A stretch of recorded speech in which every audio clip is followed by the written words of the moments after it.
All right, everybody, welcome to this week's early special edition of the Fresh Takes podcast with Russo and Felice.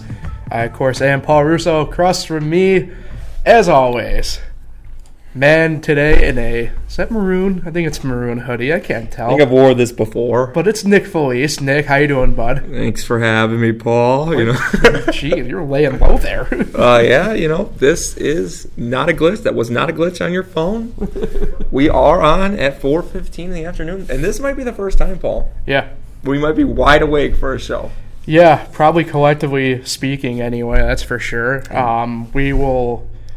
Yeah, we'll explain now. Obviously, we alluded to it last week, but election day here across America and locally, a lot of contested races. That's why we're going early today, because we got the election night special going on here on FL1 tonight. So I recommend you tune in for that. What a lineup today. It really is. Pennies to pennies, fresh takes, election day 2019. Yeah. It's a tremendous lineup. If you had work off today, great content, and you were on your YouTube, that's me pretty much. Well, I had to go in for a little bit, but Anyway, what do we have on tap, Paul? Thank you for asking. As always, it is going to be a college-oriented show for the most part today. We got football. We're going to discuss obviously college basketball tips off tonight. So we'll discuss that. And then lock of the week. It's going to be a shorter show, so that way we can make way for the other stuff going on tonight, so they can get in here, set up, and get themselves ready. Like the old days, half-hour shows. So no, it'll probably be closer to 45 minutes. We'll probably be here if you're live with us. You're lucky. It will be. You're lucky. I have no. It will be until about 5 o'clock, give or take, maybe a little bit after. But we're looking at probably about 45 minutes of talking today. So, yeah. And this is the 64th episode of the Fresh Take podcast. How about that? A lot of hours. That is. If you have been a fan. Yeah. But, Paul, I'll let you go. I'll let you go to the show here. Thank you. This is your show. What? It's both of ours. Hold on. Nick, I don't know if you noticed this, but I'll pull up the 2 screen here. Fresh Takes podcast. Now, you guys don't see it on, obviously, the screen, but my mouse I'm using with the computer that Nick also can't see is Fresh Takes podcast with Russo and Felice. Yeah. It's not me, it's not you, it's both. Yeah, but you're the star, I'm just here. Unless one of us is on vacation. That's very true. Anyway, we'll get into that maybe some other time. What a start. Locally, it was a rough college football weekend. Cuse got dismantled, destroyed, whatever you want to call it. Results in the defensive coordinator getting fired. Let me give you, Nick, a stat here for you. I am waiting. So, Boston College, A.J. Dillon, who will be a running back on Sundays, had 242 yards of rushing, 3 touchdowns on the ground. Their backup, David Bailey, who very similar build to A.J. Dillon, who has a build that is Saquon-esque, had 172 yards for 2 rushing touchdowns. Steve Adonzo comes out after the fact, Boston College head coach, and literally says that they ran the same play pretty much over and over again. How, as a Division I I don't care, how is a Division I program you let the same play dismantle you over and over and over again? Well, Paul. How? We both went to this game. That's true. Inadvertently, yes. We tailgated together. We did. On rooftops. It was a parking garage, but yes. But then we had to leave each other, Paul. Yeah. So, and then you got lost post-game. Yes. That's another story. That's an after-show story. But my brother got these tickets from his company, and these were, if you got $7,000 hanging around, these were executive club seats, awesome seats, open bar, all game, shots, mixed drinks, beers. Honestly, Paul, I remember because it was you were driving, good. so I was drinking. Yeah. On stopping, but I remember Boston College scoring a lot. Mm-hmm. I did not know it was that guy who just had 3 touchdowns, but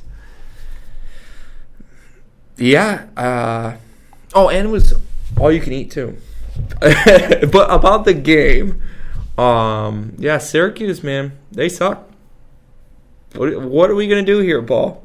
You came in college football preview show. You said 10-2. They were gonna lose to Clemson, and they were going to have one mishap against Pittsburgh. They've had a mishap against a lot of teams this year, Paul. Explain. Yeah, that was DeVito. You a fan? Well, for one, this week you can't really blame DeVito. And thanks for driving me on Saturday, by the way. No problem. Thanks for coming along. Obviously, hard to blame DeVito this game anyway. This was on the defense, that's for sure. I mean, DeVito had himself a really good game, all things considered. 289, 25 of 36 through the air for 3 touchdowns. Also rushed for 61 yards. Was Cuse's leading rusher actually. So, I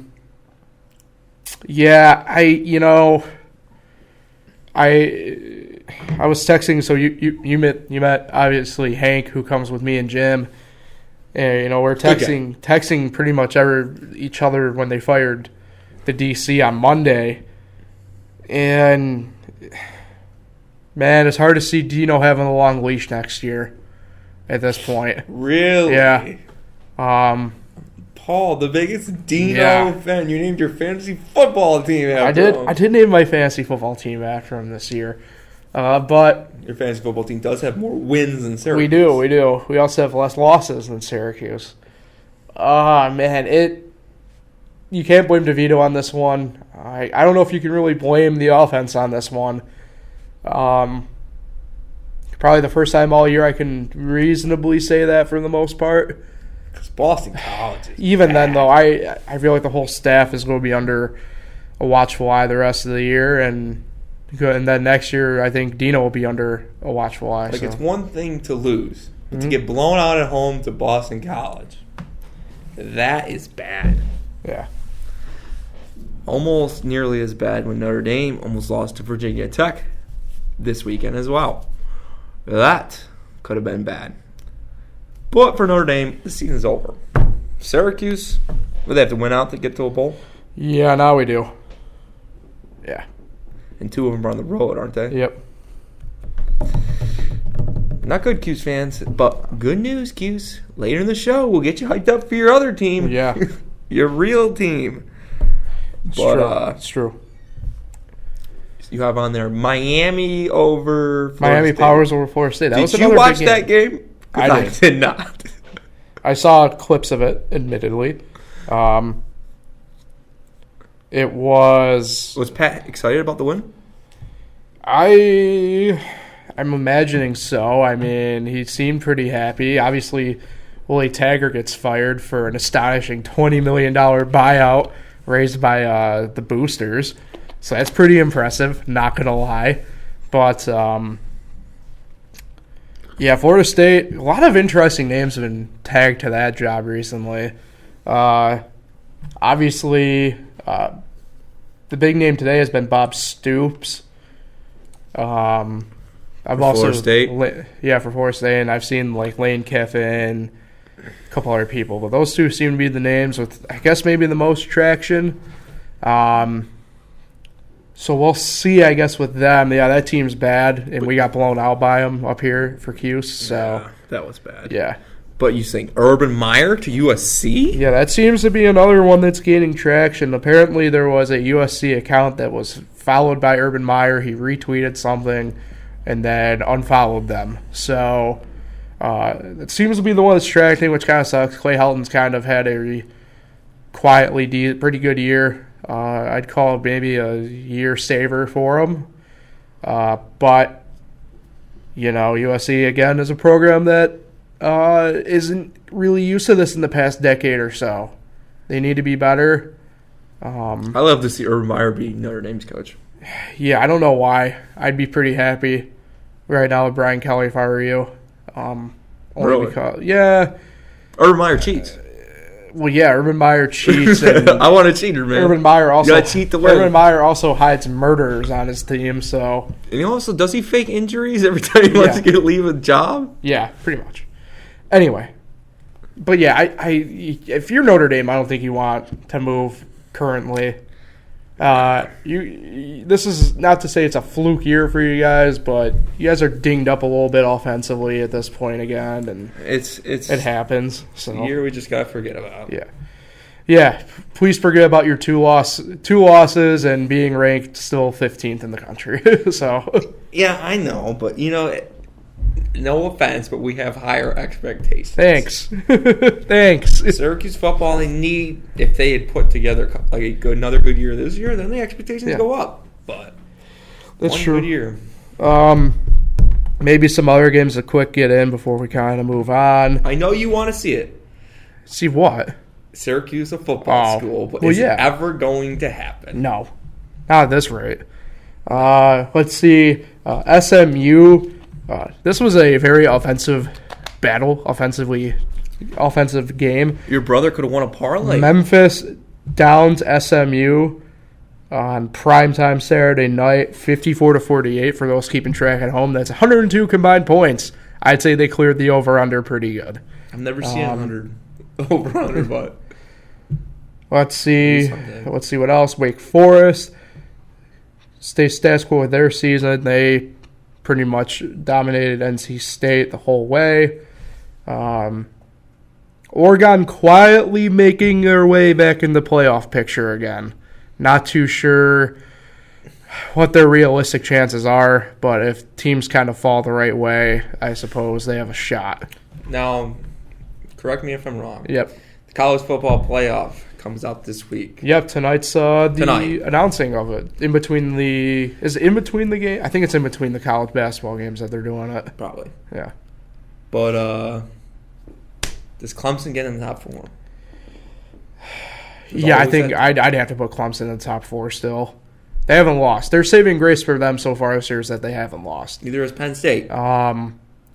Same token, though, I understand. I'd still put Clemson. I think Clemson is the better team than Penn State is. But I think there's no doubt that LSU, Alabama, and Ohio State will be in there. Yeah, if I had to do my top 4, I'd probably go LSU, Ohio State, Bama, Clemson in that order right now. That's what people are saying. It's just either Clemson or is it Penn State. And then you got people. The bigger dilemma I think for people is, which is weird that we're saying it, the first 2 out appears to be the bigger dilemma for people. Really? Penn State. I feel like Penn State's automatically in there. Depends where you really honestly want to slot them at 5 or 6. But then the option is, and this is how I bring it up, a lot of people are sticking Oregon in there. You have people still pulling for Florida to put them in Georgia in there. So it will be interesting in that regard. Things are going to heat up pretty quick. No Michigan. Yeah, no Michigan. Looking ahead for the week ahead for games, you have 2 what I'd call for sure games that you need to watch on Saturday. Well, one. Well, for you, it's always one. No, I mean, I'm saying, there's the one, obviously. Yeah. Well, LSU. Yeah, LSU, Bama, which I'm pretty sure they're going game day to there. Not surprising. What's the other one you were saying? Number 5, Penn State at number 13, Minnesota. Both are unbeaten. Right. Big matchup in the Big Ten. Do you think Minnesota's for real? I don't know if they're for real, but this is certainly a big upset watch, I'd say, for Penn State. The Minnesota team is good. I wouldn't say they're Penn State good. What about a team that's like Minnesota? Yep. I think Baylor, aren't they undefeated too? Baylor's undefeated at 11. They have a tough. We'll call it a tough road game. I think they should win. Are they for real? No, I don't. That Baylor team doesn't jump off the paper for me. They have if you want to talk about Clemson's weaker schedule, Baylor's had a fairly weak schedule. So do you think overall. Minnesota is better than Baylor? Yeah. I think if they were to match up, I'd say Baylor, like, 9 times out of 10 would probably Lose, yeah. Then some other games of semi-importance. Notre Dame's on the road at Duke. Duke, not to say really needs it.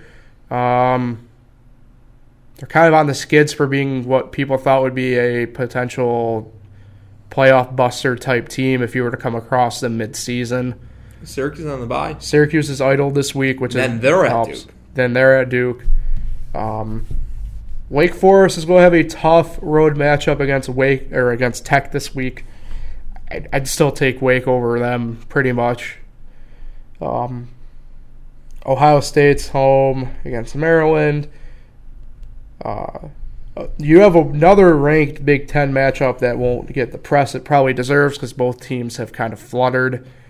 Iowa, number 18, is on the road against Wisconsin, number 16. So they both were some big implications, at least conference-wise, in that game. Probably not as big as it should be nationally, as we probably all thought it would be a few weeks ago. But that's that. Anything else for you, Nick, before we head out? For college football, anyway? Alabama's going to win the game by double digits. No. Stop. Wow. I don't know. I have a hard time believing that. I really do. It's at? I have a hard time believing Where is it? It's in Alabama. Yeah, double digits. And I don't know. I don't think so. Beg to differ. Okay. But, hey, that's the beauty of the game. I think the LSU team's tough, man. But speaking of Alabama, did you see Amari Cooper's touchdown last night? That wasn't Amari Cooper. Amari Cooper had a touchdown? Well, yeah, but it wasn't the cool one. Gallops. Yeah. I was trying to transition, Paul. Seamless. And you go to me. He did play for Alabama, didn't he, Cooper? Yes. Well, here we are, talking NFL week. I don't want to talk about that stupid game last night with that stupid cat. Freaking hate that cats. That cat had rabies. I freaking hate cats. Did you see that one video on Facebook? Yeah. The cats on the TV, watching the TV. I freaking hate cats. Screw cats. That cat was scary. So, wow. I'm going to do the intro here. What? I'm going to do the intro here. Okay, there we go. Here, let's switch it up. It's during the day. So here we are. It's NFL Week 9. Yes. Was Week 9. Was Week 9. Now it's Week 10. Trade deadline was last week. Mm-hmm. No big names around the trade deadline. Some. Nothing huge. Kenyon Drake, he played well. But our fantasy league, our trade deadline is tomorrow at noon. Yep. And I am talking to this Fletch kid in our league, Fletcher Reese. What do you mean, this Fletch kid? We're talking to him. Trying to get Kamara. Might have traded Aaron Jones. Or maybe Breeze Rodgers. Trying to get that combo. Either way. But anyway, Week 9. I'll say Week 9 was interesting. Excellent coverage. Patriots came down to earth because they actually played a real good team. There's someone worse than the Dolphins. Seahawks Niners going to be a great game this week. Some other things I'm trying to just top of my head. Ravens, are they for real? Speaking of that Patriots game, are they for real? AFC South, still can't figure it out. Packers, were they on the bye this week? And last thing I need to say. You're good? Yes, I'm trying to think of some headlines. Should Jacksonville just stay in London? No. Anyway, Paul, you take over. Thank you. You're better at this intro. Yeah, you're right, I am. I'll toot my own horn on that one. Chargers stay in London. They haven't, or Jaguars stay in London. Yeah. Let's start here. We'll stay locally. The Bills roll on against my Redskins. Bills fans, I think you guys got a pretty solid team. It's a shame that the Patriots' weak-ass schedule is aiding them along a little bit. if I'm Bills Mafia, I think I'd start really getting excited for the playoffs here already. I know. Do they have a shot at the division? They're halfway through. If they go in the Foxborough and beat the Patriots, yeah, I think that's like last week of the year though. So. Hey, last week of the year. Hey, I don't know. I mean, you still have a shot. I'm not saying it's completely out of the question. They should have won that one in Buffalo. Yeah, but should have. Would have. Proves to be. It will be interesting down the stretch with the Bills. The Dolphins get a win against a very bad Jets team at this point. But is there someone even worse than the Jets? The Redskins. The Bengals. Oh well. Your favorite team. Bengals were on the bye this week, so whatever. The Bungles. Even Atlanta's bad, too. Yeah. One remaining unbeaten in the 49ers. I think that might change this week, but we'll get into that portion of it, in a couple minutes really, here. With Pete Carroll on the hot seat? Yes. The Packers showed exactly why I don't have faith in that team this past weekend. Yeah. Man, people were bashing your Giants last night. I didn't think they played that bad. The score was not it's not how the game was played. No. That game was a lot By closer. the way, and I saw people saying both, like, oh, the refs are screwing the Giants, the refs are screwing the Cowboys. No, the refs literally, that was like one of the worst officiated games I've ever seen. Yeah. Like, you can't say they were favoring one side or the other when they weren't. They were just... They were doing terrible last night. The Giants had plenty of chances to score, and they had to settle for a field goal. A lot. Yeah. The Rojas, what do you get? 4 field goals? I think 4, yeah. They had chances. Yeah, it was 4 because the Giants only had the one touchdown. They had chances to win that game. Yeah. Cowboys, I don't care that they're in first place. You, Redskins fan, Giants fan, they suck. Even Eagles fans. Have the Eagles turned your opinion the last couple weeks? Not fully. I think they could still win this division because I'm not high on the Cowboys. I'll put it to you like this. They were struggling against that Bears defense bad for a while. And it comes back to the old adage, your best, the best offense is a good defense, but when your defense is pretty much on the field 24/7, eventually they're going to get cracked. Yep. So... I don't know. I think the Eagles can still win this division. Yeah.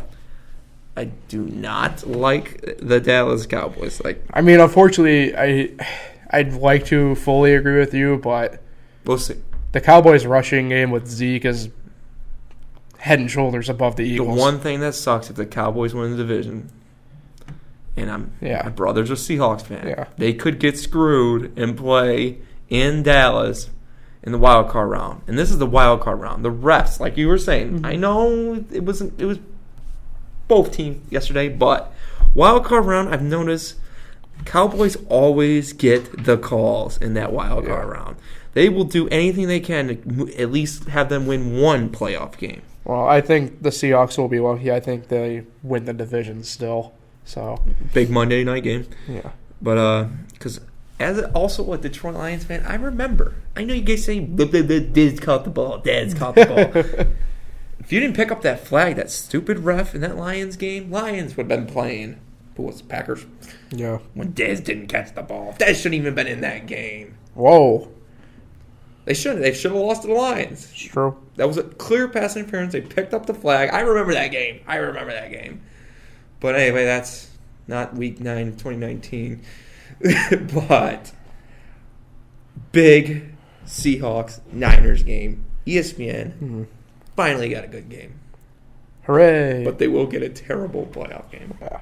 Like they do every year. We aren't discussing the Patriots loss, so they finally get up against a decent team and pretty much fold. Oh, about time they played a good team. I called it too. People didn't like, the Ravens. It was on the road. It was on, for the Patriots. Yep. But I said during the week, I'm like, Ravens are going to win. Like, Lamar Jackson, he's a weapon. You can say what you want, but he still has a freaking gun for an arm. Like, that dude is the closest thing we're going to get to Michael Vick, hopefully minus, the illegal activities alongside of it. He's definitely like the righty Michael Vick. Yeah, he is. He's so good. Like, he's a video game out there. He really is. But that was a fun game to watch. It really was. And Patriots played bad. I mean, Brady literally. I think people are finally starting to realize that Brady's starting to show signs in the 100%. Armor that he's getting there. Like, he's not. There were a couple throws that just were flat on Sunday. He didn't. They're he's bad. 40 years old. It's finally getting to him. Yeah. He's got an awesome defense, which is going to get him to the playoffs. Yeah. But I don't remember who said it. I think it was your brother or you told me they should be like 4-4-1 or something. I don't know. I don't think either one of us said that, but like, man, you plug like, say like a Jacoby Brissett even in there. Like, I have a hard time believing that they go what they've gotten so far. Yeah. You know, and it's not a knock on the wide receiving core, but man, like, you can't even trust, like, even from like a fantasy side of things, like putting anyone Patriots offensively in your lineup at this point. It's just not worth it. So, but we can't go talking week 9 without talking about your Browns. My Browns? Yes. So, okay. Well, you were a big high believer in the Browns. Yeah, they're bad. They're bad. Like, they could. You want to, and I'm sick of, so, not to be a full-fledged defender of like some of the stuff here, but like you guys you and Matt haven't been on it as much lately, but like people were like talking about how like Odell and Jarvis were undisciplined for wearing those cleats. Well, here's the thing: they would have been fine had the Browns not made a midweek uniform change and not really have told players about it until Saturday. Yeah, I didn't know that. Like, they were planning on wearing the whites, which would have made the cleats that Jarvis and Odell planned on wearing legal and then that's also part that pisses me off about this is, why did the NFL wait until halftime to tell them that they had to take the cleats off or else they wouldn't play? Like, that should be a pre-game thing. I know. Right? It's like they didn't notice. Yeah. So I'm kind of sick of people, at least on the Odell side of it, trying to bait him into making a story. You know what I mean? In a way. It's hard and like, that's the thing too. Like, I have Odell on my fantasy team. Like, there's no way I can just sit him still. You know what I mean? You have to play. For me, it's hard to look at him at this point still, unfortunately, and go, yeah, it's his fault. When in actuality, and it's hard for me to even still blame Baker. I think I think a head coach in Freddie Kitchens who, I think he's a really great offensive coordinator. I don't think he should be head coach. I think you look at it, I think if he was in the offensive coordinator role and he had a different head coach, I think this Browns team is probably what a lot of us believed them to be this year. I think they got blinded when Freddie Kitchens led them to over 500 last year. In a small sample size to be a head coach. Yeah. You know, I said I think at the beginning, I think they should have hired Greg Williams, which it gives you a guy who has experience, who has, over the course of his time, several different interim head coaching experience, but at least he had that experience and he had the respect of players. Not to say Freddie Kitchen maybe doesn't have the respect of players, but this is literally his first time head coaching anywhere. Greg Williams did have some head coaching experience when, you know, he was the interim in places. But, you know, you look at a couple of the instances too. Like, there was one play where the end of the game, well, what was the end of the game for the Browns at that point? Odell streaking up the sideline, beat his defender, and Baker just missed him. Went for Jarvis in double coverage, which, you know, I don't care that it was fourth down. I get that logic to a degree, but you have Odell streaking the sideline wide open for a touchdown when you're just outside the red zone. That's football 101, baby. I heard a stat today. Odell has 3 red zone targets. Yeah. That's one less than their backup tight end. Yeah. And that's the thing, too. You think about, like, the Browns. Like, they didn't have Nick Chubb in for, like, the stretch run. They had, who's the backup? That Dillard guy, or whatever the hell his name is. So. And you're talking about bad teams. Browns are one of those teams. Like, Wednesday, you start thinking, that's the part that sucks. That's the part that sucks. Like, I don't know if they're like bad. If they're just I don't know if they're so much bad. If they're just. They've had a tough. Bad coach. I think they're bad coached more or less. They've had a tough first half schedule. Yeah. but we'll see. It doesn't get any better for him this week. Let's go through our predictions. Tough to get out of a 2-6 hole. Yeah, let's go through our predictions quick. We're kind of not running out of time, but we're coming up against a little bit of a clock issue. So let's get through it. Thursday night this week, the Chargers make the trip north to Oakland. Oakland playing home games again. Yeah. I got Oakland. I like Oakland. This is a solid team starting to come around a little bit. So. Chargers a little high off that easy win this week. Battle in MetLife. I think this is their first regular. I could be wrong. First regular season meeting since 2015, but I could be wrong. Giants at the Jets. Probably is. I got the Giants in this one. Yeah, I'm going Giants as well. That Jets bad. team is rough right now. I can't pick them. Chiefs at Titans. Patrick Mahomes still out on a limb as if he will play or not. I haven't seen any indication today of what side they're leaning, but Matt Moore has done a really good job filling in. I'm going to go with the Chiefs. Kansas City where? At Tennessee. I got the Chiefs. Yeah, I got the Chiefs as well. Doesn't matter. We're going to get this win. Falcons at the Saints. Saints. Yeah. Another one of these games. Ravens at Cincinnati. Ravens.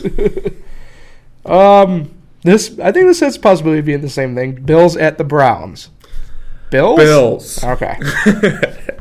Lions at Chicago. Even that will be a close game, I think. Bills Browns. Really? Okay. Yeah. The Lions at the Bears. This is a tough little matchup for your Lions, I think. Outdoors in Chicago. Both these teams need a win. Yeah. I got the Bears. I'm going the same way. That game's going to be close, though. That game's going to be close. Yeah, it will be. The Cardinals come to the East Coast to play the Buccaneers. 1 o'clock still. I got the Cardinals on the road. Same. I got the Cardinals as well. We've picked at the same team every game so far. Stop it. My bad. First of the 4 o'clock games, the Dolphins against the Colts. Jacoby Brissett questionable still technically. Don't know how. Brian Hoyer will be quarterback there, by the way. If Brissett does not play, I got the Dolphins. See, I'd like to agree with you. I don't think I can go against the Colts. I am picking Dolphins regardless. I'm going Colts. All right. Going Dolphins. Panthers at Green Bay. Panthers at Green Bay. Green Bay's going to get figured out. I'm going Green Bay. I just at some point Kyle Allen has to come back down to earth, right? Did a couple weeks ago. Well, still though, he had a really good game again this past week. Panthers are good though. Yeah. Christian McCaffrey, MVP. This was their first trip though north of the Mason-Dixon line in this weather, so I got Green Bay bouncing back. Okay, I got Green Bay as well. Rams come to the East Coast, play the Steelers. Now here's the thing. I picked Green Bay. Yeah. And I picked Pittsburgh. I thought that was my Super Bowl pick. I thought my Pittsburgh pick was dead. You know, they're the 7th seed right now in the AFC. Yeah, it's I'd call it a very deceptive. And they're still going to be in the hunt, but I got the Rams this week. Steelers will still be in the hunt. Yeah, I'm going to go Rams. I'm going Rams. Yeah, I got Rams. I can't buy into that Pittsburgh team overall, especially if Connor's out. So, as long as they're playing bad teams. Sunday Night Football, Vikings on the road in Dallas. Who are you going with? I'm going Vikings. Yeah, here it is. Hold on. All right, go ahead. Why, Paul? There we go. I'm going to pick the Cowboys in this game. Yeah. It's Sunday night. It's not. This isn't like. Here we go. That's what we were just talking about. This isn't really a disrespectful why. This is more of a.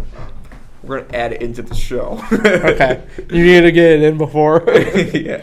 I've got Dallas. They're gonna get the calls on Sunday Night Football. Yeah.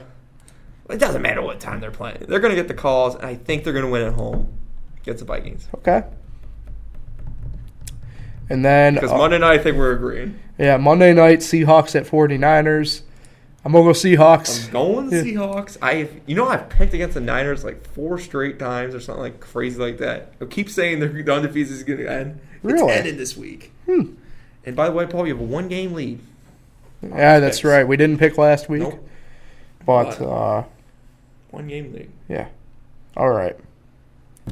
Let's jump in here quick. We gotta get her done. Get her done. College basketball preview. College season already technically tipped off, but the main stuff that you all care about tips off tonight with the Champions Classic. That would be first game at 7 o'clock from MSG. Number 3 in the country, Kansas, going against number 4, Duke. And then following that game, tentatively scheduled for, I believe, what is technically 9:30, you have number 1 ranked Michigan State going against number 2, Kentucky. Doesn't get any better than this at this point. If you're a basketball fan, overall, if you're a college sports fan, this is the time of year, college and football going on at the same time. But there's something about college basketball that really excites us. I want to start here because, our friend Justin, who was on the pod with us a couple weeks ago, kind of brought it up today. And I haven't really taken full weight of it, only because they have a still fresh head coach in Penny Hardaway. Memphis has one of the best recruiting classes in the country. They're coming in the season ranked 14th in the AP, 15th in the coaches poll. I'm not too sure if I can fully buy into the hype. I think that American Conference is going to be a bit down this year overall. So I have a hard time fully jumping on board with that. That being said, sometimes that works out well in the favor of these teams. You get a little bit, college basketball is obviously a very long season for collegiate athletes. You think about you're starting, at least game-wise, you start now early November, and you're going through mid-April pretty much, Though really it's kind of early April, but, the way it falls, sometimes you could be going through mid-April. That being said, like I said, it kind of helps sometimes these teams get through for the long haul. Look at Villanova. As good as they were, we thought that they were maybe a bit overrated their last championship run in 2018. That being said, hey, it kind of worked out in their favor. They had a nice... Not to say you could rest people, but you could kind of take your foot off the gas a little bit and, kind of use it to your advantage in a little way. That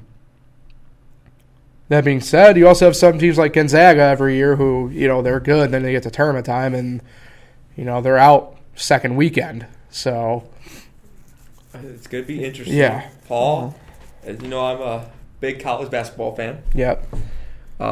Just gonna, since we're short on time, I'm just gonna. We can go a little bit longer than what we initially planned for. I'm gonna give you a little bit of since this is a local network. Of course. I'm gonna give an ACC preview. Well, yeah. There's some the powerhouse conference. It is the powerhouse conference. So when I look at the ACC conference, I look at there's four different sections of the ACC conference. You have your favorites, the top dogs. You have your contenders. You have your bubble teams, and you have your teams that are they're not going to be good this year. And you look at it. Of course, the standings is not popping up, but I see the teams here. You look at it. There's three top dogs this year in the ACC. Mm-hmm. That is Duke, that is North Carolina, and that is Louisville. I think these three teams are the favorites to win the conference. And fun fact, Duke has not won the ACC regular season since 2010. How about that? If this was a PTI, if this was around the horn, you would give me points right there, Paul. Reality, give me some points. Ding, ding. But so those are the top three teams. Then there's the contender teams. There's the defending champs. You can't forget about them. Virginia, NC State. I would put in there. NC State. I would put in there. Florida State. Those three. I'll put those three. Those NC State's an up and coming team. Florida State, and then of course Virginia. Still got one of the best coaches in the league. They're the defending champs. You can't forget about them. Then you got a bunch of bubble teams in the mix. You got Pittsburgh. You got, even though I just confirmed today, they are not eligible for the postseason play, Georgia Tech with the scandals and everything. Mm-hmm. But they're not a bad little team this year. I like them. Don't know how they're going to be affected knowing that they can't play playoffs all year. So there's only 14 teams make the ACC tournament this year. But them, and then I would put like Syracuse and my team, Notre Dame. Syracuse, Notre Dame, they're right in the bubble. Not sure. They might be around 500. Some teams that are just not going to really contend all. Oh, and Miami. Miami's in those bubble teams too. So that's 5 teams plus 6. That's 11. So there's 4 other teams. Clemson probably not going to be very good this year. They could maybe bump into the bubble. They're not going to be very good. Boston College's coach, he's on the hot seat this year. Yep. Lost his players. It's not going to be good. Wake Forest. They always have some problems. They don't get the players. And then Virginia Tech, probably the worst team in the conference this year. They lost Buzz Williams, lost their best players. It's not going to be good if you're a Virginia Tech fan. But let's talk more about Syracuse. So Syracuse, I'm a Notre Dame fan. Syracuse and Notre Dame about the same type of team this year. But Syracuse, they have their starting 5 ready. Paul, they got Carey. I would assume Buddy's going to be starting. Yeah. Dolajai, Sidibe, and Elijah Hughes. That's the starting 5, and then they got a young bench. Elijah Hughes, I think, is going to have to be the go-to scorer for this team. Dolajai is going to have to put up some more numbers this year, and Buddy, he's young. He's working it in. But the key to Syracuse this year is their point guard play, and that is Carey. I forget his first name. What's his first name? Jalen Carey. He played overseas with a couple Notre Dame guys this year, Durham and Goodwin. It's a big year out of Jalen Carey. What do you think? What do you think of him? So I'm a big Jalen Carey fan. I thought Boeheim kind of messed around with it, unfortunately. Yeah, so I don't know exactly what the starting lineup should be. So I think if you're looking from like the outside of it, I think I wouldn't be surprised. I don't think you'll see it tomorrow being they open with Virginia with the new scheduling. That being said, I think once they get into like their non-conference, the weaker stuff a little bit within the week, 2 weeks here, I wouldn't be surprised if you see a lineup that is so. You're going to have to kind of follow me here. I think you'll see Jalen Carey start. I think you'll see Buddy Boeheim start. And you'll always see Elijah Hughes start no matter what. I think you'll see Dolajai start for the most part. And I think from there it's a toss-up personally for me between, and this is like I said, I think it's going to depend a little bit. Do you go Sidibe or do you go Jesse Edwards or do you go even Jumbo Ajak? Those are some young names. Yeah.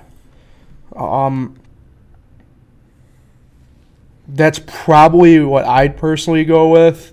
I'd go probably with Jesse Edwards, I think. Only because Sidibe is really good off the bench. I don't know if I'd want to really fully mess that up. Yeah.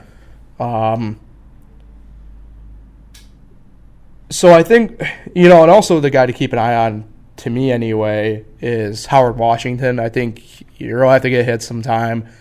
He probably deserves a starting spot too, so it's going to be really interesting to see kind of what they do there. But then you also have got some good young product in. Obviously that they aren't your 5 stars, but I'm going to end up mispronouncing his first name because he's from Montreal, or last name because he's from Montreal. But Quincy, I'm going to mispronounce it. I'm frightening myself out of it. Guerriere, I think is how you pronounce it. I could be wrong. But he'll get some time. And then Robert Braswell as well, a sophomore, has really done really well so far in the preseason. And I'm pretty excited for him to see how he goes. So, I'll put it to you this way. I'm not expecting this team to come out and light the world on fire. That being said, I don't think it's in the best interest to exactly sleep on them. I wouldn't be surprised if this team is ranked by the end of the year. They did get a couple preseason votes to be ranked anyway. So, I think from the casual, not even casual, I think, if you're a fan of another team that thinks Syracuse will be bad, sure, you might be right, but I don't think you're going to be. So, keep in mind, ACC, so there's every team but Duke this year is starting off an ACC game. Yep. And you also have one in December. It's true. So you have 20 ACC games this year. You got to keep in mind that if Syracuse can go 10-10, this is the same case for my Notre Dame team. If they can go 10-10, I think you're in the tournament. I think 10-10, maybe some quality wins in there. Got to dominate your non-conference schedule. Notre Dame and Syracuse, not known for their tough non-conference schedules. Got to dominate those. I think if you get 10-10, you're in the tournament. Maybe win a couple games in the ACC tournament. Who knows? Just, I think the ACC is the front runner. They are the top conference once again. And don't be shocked by the NCAA giving some love to some mid-majors. Mm-hmm. Mid-majors, Gonzaga, they have, for the last 2 decades, they have started the trend of mid-majors in college basketball. And they're going to continue to give love. So you're going to see teams like, I don't know who it is this year, but like last year was Ferrum, those type of teams. Can't think of another one off the top of my head, but Ferrum's the only one that I remember. They didn't even get in, but teams like that, they're going to put a mid-major in over a mediocre big conference team. ACC, SEC, they're the top 2. I still think. Big 12, Big 10, right there. Big East, give some love to the Big East. Seton Hall, expected to have a big year. Memphis, I'm not buying Memphis. I know they're young. But I've seen, Vanderbilt last year had a good recruiting class. What'd they do? And they were in a bigger conference. Memphis might do better in a weaker conference. Not buying Memphis, gotta watch them play. I am buying in on Louisville. If I didn't have to pick Notre Dame, I'm buying on Notre Dame this year. High on them, don't want to get on. But if I'm buying on one team, Notre of Louisville, ACC Player of the Year candidate. But big games tonight. ACC Network makes its debut to college basketball. Call Spectrum. Order that. Get on it. I got to do that. But that's really it. We're going to be talking throughout the season. Syracuse, Dome better be packed tomorrow night. It should be. Defending champs are in town. I don't know if that's ever happened in Dome history. So not the first game, I don't think. No, not the first game of the season. So that's nuts. So. All right. So before I turn the camera to me, for me, prediction, who will be cutting the net? College basketball is tough because you don't know what the bracket is. No. But because college football, you can... The most absurd thing ever. Just pick a team. All right. I am going... Louisville. Oh no! We're gonna have to get beat. By Michigan State. I was just gonna pick Louisville outright. I was gonna pick Louisville. I think, really? Yeah. Really? I'm not getting into who they're gonna beat. I don't know who the hell they're gonna beat. They could beat one team. They could beat Wofford again. I don't know. Wofford. That's your pick. No. I'm on Louisville over Oregon. I don't know. Okay. Oregon. All right. We're going to move on. Last quick thing before we get out of here. Lock of the week. I'll go first. Boston College, -1.5 at home against Florida State. I did have my Boston College, what is it, football? Yep. My lock of the week. Hold on. Let me get it real quick right here. I got it. It is tonight. It's tonight. It's at 8 o'clock. Go to it. Mm-hmm. Alabama State at Gonzaga in college basketball. Number 8 Gonzaga. Favored by 35.5. There's a reason. Take Gonzaga. All right. And then, Nick, I'm going to keep it on you since we need to get out of here. Who are you shouting out today? Shout out a Jerry One Fantasy Basketball legend, Evander Hummer. Not up to the best start in fantasy basketball. Shout out Evander. Set your lineup. Shout out Evander. Have a good night. All right. And then as always... Good evening. Should we say good evening now? Enjoy dinner. Anyway, that takes her. We'll be back as far as I know, normal time next week, 10 o'clock, live-wise. Like I said, tune in tonight for the election night live special 2019. That's brought to you by Midday, Maris, and Ricky. So for me and Nick, thanks again as always. Like, share, subscribe, and we'll catch you guys next week on the Fresh Shakes Podcast.